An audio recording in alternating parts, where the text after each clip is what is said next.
नीर Ahmad, CRPF 41 battalion, Madhya Pradesh, Bhopal. मैं इस प्रेस कॉन्फ्रेंस में बताना चाहता हूँ। सबसे पहले तो मैं जो पहलगाम हमला हुआ उसकी मैं मजम्मत करता हूँ। वो जो भी दहशतगाराना हमला हुआ है उसकी कड़ी मजम्मत करता हूँ और जो गवर्नमेंट ने एक्शन लिए हैं उसकी मैं सराहना करता हूँ।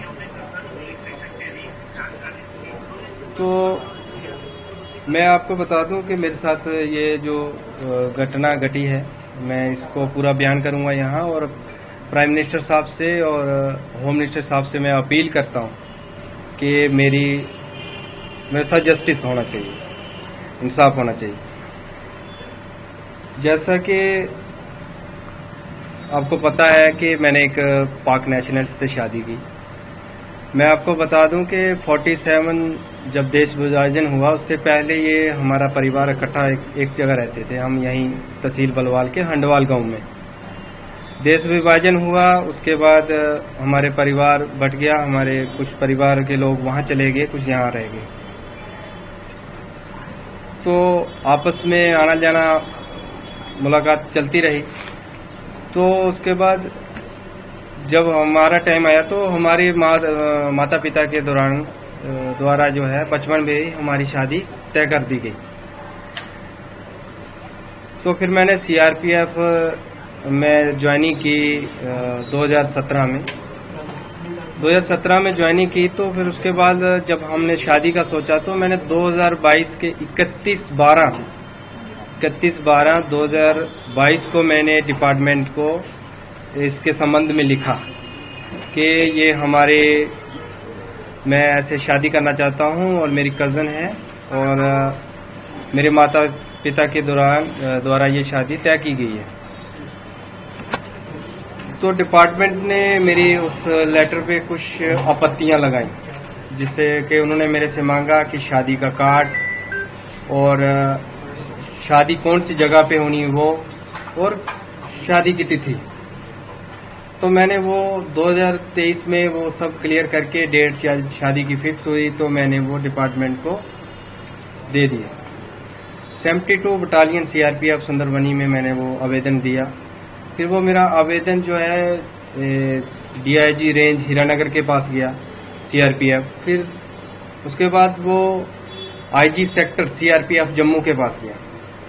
तो उन्होंने कुछ और डॉक्यूमेंट मांगे मेरे से, जैसे सरपंच की डिक्लेरेशन अपने गांव की कि मेरी ये पहली शादी है और हमारे पारिवारिक संबंध है, सरपंच से और डिस्ट्रिक्ट डेवलपमेंट काउंसलर से, और खुद मैंने एफिडेविट कोर्ट से और मेरे माता पिता ने अलग अलग एफिडेविट उसके साथ लगा के IG सेक्टर जम्मू में मैंने जमा करवाया। फिर उसके ऊपर जो मेरा लेटर है वो SDG special DG CRPF JK zone के पास गया। फिर वहां से वो डायरेक्टरेट CRPF न्यू दिल्ली गया। वहां उस लेटर में कुछ समय लगा, 3-4-5 महीने का समय लगा। फिर उसके बाद 30/4/2024 को वहां से रिप्लाई आता है, ऑर्डर आता है कि हमने एजेंसियों के जो भी उनके संबंधित होंगे उनके द्वारा हमने उनकी सलाह ली कि इस केस को वेरीफाई किया। फिर उसमें उन्होंने बताया कि एक गवर्नमेंट सर्वेंट जो होता है 1964 के धारा 21(3) के तहत सरकारी कर्मचारी को जब वो किसी विदेशी से शादी करता है तो उसको अपने विभाग को या सरकार को सूचित करना होता है, इंटीमेट करना होता है। तो इसमें साफ लिखा है कि पूरी जांच पड़ताल के बाद ये पाया गया कि प्रार्थी ने डिपार्टमेंट को सूचित कर दिया है। ये लिखा हुआ मैंने मार्क भी किया गया। ये डायरेक्टरेट DG CRPF दिल्ली का 30/4/2024 का लेटर है कि प्रार्थी ने सूचित कर दिया।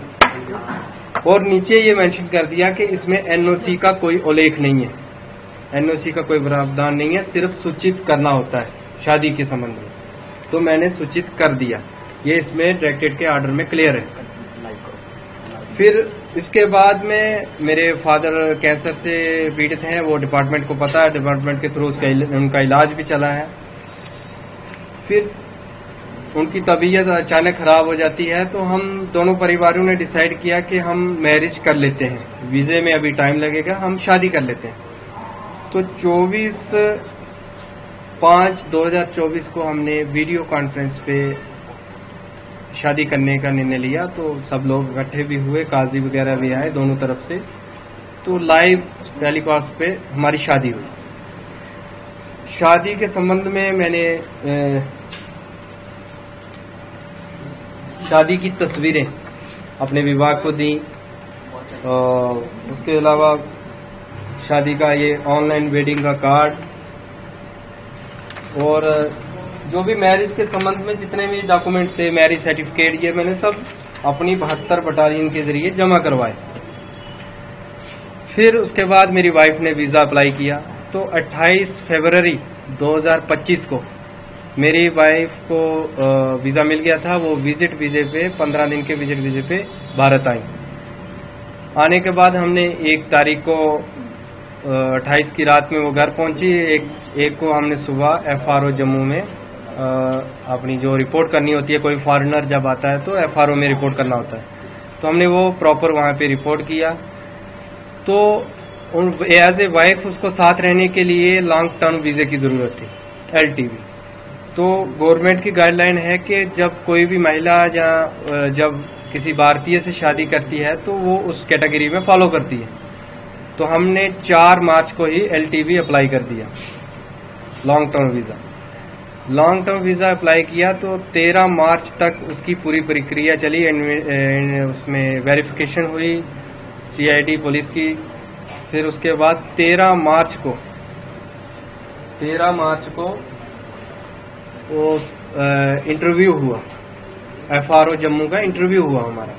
इंटरव्यू होने के बाद ये देखो 13 मार्च 2025 6:02 PM पे ये जो मेल हमें मिली कि आपका जो लॉन्ग टर्म रिक्वेस्ट है, ये नंबर है, has been referred to higher authority for approval. ये MHA को भेज दी गई 13 मार्च को। 14 को हमारा वीज़ा एक्सपायर होना था, तो हम LTV कैटेगरी में आ गए, हमें LTV में स्टे हो गया। उसके बाद हम LTV में रहते रहे। तो अचानक ये पहलगाम का इंसिडेंट हुआ, सरकार ने कुछ निर्णय लिए उस पर। हमें भी उस चीज़ का बहुत दुख है, मजम्मत करते हैं, हम उसके सख्त खिलाफ हैं। सरकार ने जो कठोर फैसले लिए हैं हम उसका समर्थन करते हैं। फिर अचानक से मुझे एक एग्जिट परमिट की मेल आती है, एग्जिट परमिट की एक मेल आती है। तो उसमें लिखा होता है कि आपको जो भारत से जाना पड़ेगा, आपका एग्जिट परमिट ग्रांट हो गया। तो मैंने जब बात की तो उन्होंने बताया नहीं आप LTV में हैं। कुछ देर के बाद हमें एक मेल और आती है, ये 26 अप्रैल 2025 को 4:42 पे आती है, मेल आती है। इसमें लिखा है कि decision on your exit permit against application number stand cancelled, we are re examine your case, कि हमें नहीं जाना है, आपके केस के ऊपर दोबारा देखा जा रहा है। और गवर्नमेंट ऑफ इंडिया का जो नोटिस है, जो ऑर्डर आया था, जो ये वीजे रिवोक का, वो ये है, उसमें क्लियर लिखा है गवर्नमेंट ने, ये सीरियल नंबर 16 वीजे हैं। उसमें LTV एक ऐसा मात्र वीजा है जिसके ऊपर ये कोई भी डेडलाइन लागू नहीं होती। एग्जिट परमिट जो है, एग्जिट वीजा, ये सभी हैं, LTV वैलिड है। Issue of new visa allowed, new वीजे जो मिलेंगे वो सिर्फ LTV को ही मिलेंगे। और ये ऑर्डर डेडलाइन जो है नॉट एप्लीकेबल, LTV पे ये लागू नहीं होती है। ये क्लियर था। हम इस दौरान हम रहते रहे। फिर 28 या 27 को हमें तहसीलदार की तरफ से एक नोटिस आता है विजिट वीजे का, ना कि LTV का। LTV का उसमें कोई जिक्र नहीं है, विजिट वीजे का आता है। वो लिखते हैं कि आपका विजिट वीजा 22 मार्च को खत्म हो गया है। हालांकि हमारा विजिट वीजा 14 मार्च को खत्म हो गया था, 22 को नहीं हुआ, 14 मार्च को ही खत्म हो गया था। तो हमने उस टाइम हमें जाने के लिए बोल दिया, तो हमने अपने एडवोकेट अंकुश शर्मा जी से बात की, तो हमने हाई कोर्ट से अपील की कि हमारे साथ ये गलत हो रहा है कि हमने ये एलटीवी में आते हैं, हमने पूरी परमिशन से शादी की है, सीआरपी को इंटीमेशन किया हुआ है, सारे डॉक्यूमेंट्स लगाए। तो हाई कोर्ट ने उसको सुना। ये उस टाइम सुना जब जम्मू से पीसीआर से हमें रवाना कर दिया था अटारी बागा बॉर्डर के लिए। हाई कोर्ट ने सारी ये चीजें सुनने के बाद एक ऑर्डर निकाला, जिसके ऑर्डर के तहत उन्हें बागा बॉर्डर से वापस हमारे घर लाया गया कि इनका जो ये केस है ये एलटीवी में ही फॉलो करते हैं। जब घर आ गए तो कल अचानक मैंने कुछ सोशल मीडिया पे कुछ ऐसे न्यूज़ चैनल में मैंने सुना कि सीआरपीएफ जवान के खिलाफ कुछ एक्शन लेने वाली है, जवान ने कुछ वायलेशन की है। तो होते होते शाम के कोई 5:30-6 बजे कुछ 4 लोग डिपार्टमेंट के मेरे घर आते हैं। ये 41 बटालियन से आते हैं, कुछ जम्मू आईजी सेक्टर ऑफिस से आते हैं, सीआरपीएफ बान तालाब से। उन्होंने आके एक नोटिस दिया। जब मैंने उस नोटिस को पढ़ा, उसमें फर्स्ट पैरे में उन्होंने लिखा है कि जवान ने निकाह की सूचना डिपार्टमेंट को दी है। निकाह ही मैरिज होती है, मैं आपको ये क्लियर करता हूँ कि निकाह ही मैरिज होती है, वो ही मैरिज है। निकाह की सूचना दी है। उसके बाद वाइफ को वीजा खत्म होने के बाद इलीगल तरीके से यहाँ रखा। हालांकि ये एफआरओ की तरफ से हमें अप्रूवल है, जो कंसर्न अथॉरिटी है वीजे की, और एलटीवी में उन्होंने स्टे दिया और हाई कोर्ट ने इस चीज को माना है। और गवर्नमेंट ऑफ इंडिया की गाइडलाइन भी उस पर यही है, साफ क्लियर है, आप देख सकते हो। इस पे लिखा है नॉट एप्लीकेबल, इस पे लागू नहीं होता जो ऑर्डर निकला है एलटीवी पे। तो उस ऑर्डर में मेरे पे लिख दिया ये सब कारण उन्होंने कि इन्फॉर्म नहीं किया। हालांकि मैंने जब मेरी वाइफ यहाँ आई, मेरे पास अभी भी प्रूफ है, व्हाट्सएप पे है। मैंने 72 बटालियन में विजिट वीजे की कापियां, अपने निकाह सर्टिफिकेट, ये फोटो, ये सब चीजें मैंने 72 बटालियन में भी जमा किए। फिर उसके बाद जब मैंने 13 मार्च को एलटीवी का मैंने प्रोसीजर जो मेरा कंप्लीट हुआ, मैंने वो भी अपनी 72 बटालियन को एलटीवी के लिए बता दिया कि मैंने एलटीवी में स्टे कर रही है मेरी वाइफ। 23 मार्च 2025 को मैं छुट्टी से रिपोर्ट करता हूँ। शिवखोड़ी रियासी में मेरी कंपनी थी 72 बटालियन की। वहाँ से फिर मैं हेडक्वार्टर जाता हूँ 25 मार्च को 2025 को। कुछ ट्रेनिंग के मामले में वहाँ भेजा गया था। तो 27 तारीख को अचानक सुबह, 27 मार्च को अचानक सुबह मुझे, हमारे मार्का होता है उसमें मुझे बुलाया गया डिप्टी कमांडेंट की तरफ से। तो मुझे बोला गया कि आपको ट्रांसफर कर दिया गया है 41 बटालियन भोपाल मध्य प्रदेश में, तो आपको वहाँ पे रिपोर्ट करना। तो मैंने वहाँ पूछा कि क्या कारण है। मेरा अभी 2027 में जेएनके का टेन्योर पूरा होना था, क्योंकि जो जवान छत्तीसगढ़ में पोस्टेड होता है तो वहाँ से उसे चॉइस मिलती है। छत्तीसगढ़ ऑपरेशन एरिया के बाद उसको चॉइस मिलती है कि आप कहाँ जाना चाहते हो। तो मैं छत्तीसगढ़ का टेन्योर काट के मैं चॉइस पोस्टिंग जम्मू में आया था। तो मेरा 2027 में ये टेन्योर कंप्लीट होना था यहाँ। तो मुझे अचानक कर दिया। मैंने कहा कि मैं डीजी साहब का इंटरव्यू लेना चाहता हूँ कि ऐसे मुझे अचानक क्यों ट्रांसफर किया जा रहा है। तो उन्होंने कहा कि नहीं, आपको अभी हमने आपका मूवमेंट ऑर्डर निकाल दिया है, आप चले जाइए, आप 41 में रिपोर्ट करिए, वहां से आप इंटरव्यू लीजिए। जब भी ट्रांसफर किसी जवान की होती है तो उसमें 15 दिन या 12 दिन का डिस्टेंस के हिसाब से जेटी टाइम मिलता है, जो जर्नी टाइम होता है कि उस 15 दिन या 12 दिन के बाद उसको वहां हाजिरी करनी होती है, रिपोर्ट करनी होती है। मेरे उस ऑर्डर के नीचे लिख दिया जेटी नॉट परमिटेड, कि इसको जेटी नहीं दी जाएगी ना। जब जाता है जवान उसको रेलवे टिकट मिलता है, उसको स्टेशन छोड़ा जाता है, उसके लिए आगे की टिकट सारा संबंध। मेरे साथ ऐसा बिल्कुल नहीं हुआ। लेकिन फिर भी मैंने आदेश का पालन करते हुए मैंने मूवमेंट ऑर्डर लिया, मुझे गेट से बाहर कर दिया। मैं यहाँ से निकला, मैं ठीक बराबर 29 तारीख को मॉर्निंग में 41 बटालियन भोपाल पहुंच गया। मैंने वहां जाके रिपोर्ट की। मैंने जाते ही फर्स्ट इंटरव्यू में डिप्टी कमांडेंट सर के जाते ही उसी दिन मेरा इंटरव्यू हुआ। मैंने वहाँ पूरी कहानी बताई, ऐसे ऐसे मैंने शादी की, ये हुआ, उसके बाद मुझे ट्रांसफर कर दिया गया।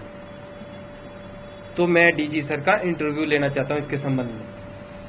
तो उसके बाद सीओ सर का इंटरव्यू हुआ, तो सीओ सर ने कहा कि ठीक है, आप आवेदन दे दीजिए, आप सीओ साहब का इंटरव्यू ले लीजिए और अपनी शादी के संबंध में हमारी बटालियन को भी एक आवेदन दे दीजिए, ताकि हमारी बटालियन को, हमारे नया सेक्टर, नया जोन है, इसको भी आपकी मैरिज के बारे में इंटीमेट हो जाए। मैंने सारे डॉक्यूमेंट्स लगाए, डायरेक्टरेट का ऑर्डर लगाया सूचित होने का, मैरिज सर्टिफिकेट के सारे A to Z प्रूफ मैंने उसके साथ लगाए, और LTV का मैंने उसमें लिखा कि LTV का अप्रूवल के लिए MHA को गया हुआ है, जिसकी प्रक्रिया जम्मू FRO के द्वारा की जा रही है। उसमें मैंने क्लियर लिखा है, मैंने सूचित किया, वहाँ सबमिट कर दिया। और डीजी साहब का मैंने इंटरव्यू के लिए एक एप्लीकेशन दी वहाँ पे। डीजी सर के इंटरव्यू में मैंने वहाँ उसमें भी यही लिखा कि मैंने ऐसे ऐसे शादी की, ऐसे सूचित करके मैंने प्रॉपर चैनल फॉलो करके मैंने शादी की। और मेरी वाइफ जम्मू में है, मेरे पेरेंट्स जो हैं बीमार हैं, फादर कैंसर पेशेंट है, डिपार्टमेंट उससे पहले अवगत है, डिपार्टमेंट के थ्रू उनका ट्रीटमेंट मैंने करवाया है टाटा हॉस्पिटल मुंबई में। तो डीजी साहब के इंटरव्यू की मैंने एप्लीकेशन दे दी, वो अभी अंडर प्रोसेस में है, अभी मतलब उसकी अप्रूवल आनी है इंटरव्यू लेने के लिए। तो उस दौरान ये इंसिडेंट हुआ, गवर्नमेंट ने कुछ गाइडलाइन निकाली, तो मैं 6 दिन के लिए छुट्टी मैं घर आ गया। इसके संबंध में मैं घर पहुंचा उसी दिन ये नोटिस 12 से हुआ हमारे साथ। तो हाई कोर्ट से अपील की, हाई कोर्ट ने हमारी बात को सुना, हमें रिलीफ दिया। तो फिर ये अचानक से 41 बटालियन की कमांडेंट सर की तरफ से ये लेटर कल मुझे रिसीव हुआ। उसमें उन्होंने इस चीज़ का उल्लेख किया है कि आपने डिपार्टमेंट को बताया नहीं, और उसी में एक चीज़ ये भी मेंशन की है कि निकाह के लिए बताया है। निकाह ही शादी होती है, निकाह नामा ही मैंने उनको दिया है। और इस चीज़ को ये डीजी डायरेक्टरेट का जो लेटर है उसमें भी ये क्लियर है कि डिपार्टमेंट को मैंने सूचित किया है, और एनओसी का कोई उल्लेख नहीं है, सिर्फ इंटीमेशन करना होता है। तो इसके बरहस मुझे डिसमिस फ्रॉम सर्विस कर दिया। तो मेरी प्रधानमंत्री जी से और गृह मंत्री जी से अपील है, एक जवान की हैसियत से ही, कि मेरे साथ जस्टिस होना चाहिए। जब मेरे पास डॉक्यूमेंट कंप्लीट है, हर चीज़ मेरी प्रॉपर है, तो ऐसा क्यों? ऐसा क्यों? जी आगे का स्टेप क्या रहेगा आपका?